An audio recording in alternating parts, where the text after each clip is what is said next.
ለወንዶች የሚሰጥ ምክር ፓርት 4 ደርሰናል።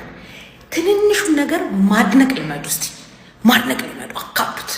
ዋው እንደ ዛሬ ሆነ አታውቅም፣ እንደ ዛሬ አንበሳ ሆነ ህልኝ አታውቅም ምናምን ብላችሁ ትንሽ ነገር እኮ ሊሆን ይችላል። አንቺ ላይ ልዩነት የሚያመጣ ነገር ላይሆን ይችላል፣ ግን ማጨብጨብባችሁ ከዛ ስነ ልቦናዊ የሆነ በመድከም በመሳቀቅ በስትረሳቸው አላስደስታትም ከሚል ፍራቻ የሚመጡት ስንፈተ ወሲቦች ማለት ነው አልጋችሁን ትቶ ሲወጣ ታዩታላችሁ። 60% የሚሆኑ ስንፈተ ወሲቦች ስነ ልቦናዊ ናቸው። 40% ናቸው አካላዊ። አካላዊ የሆኑ ነገሮች ደግሞ ሁኔታ አይመርጡ፣ ሁልጊዜ አንድ አይነት ነው የሚሆኑ። ሰው ጠዋት የማይቆም ከሆነ በግንኙነት ሁልጊዜ የሚልፈሰፈስ ከሆነ ስትረስድ ነው ስትረስድ አይደለም የሚባለው ነገር ማይወስን ከሆነ በየግንኙነቱ ቶሎ መጨረስ የሚያስቸግረው ከሆነ የዛኔ ነርቭ ላይ፣ ሆርሞን ላይ፣ ጡንቻ ላይ፣ ደም ስር ላይ ያሉ ችግሮች ሊኖሩ ይችላሉ።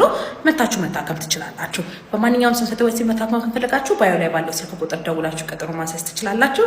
በሬ ሁልጊዜ ክፍት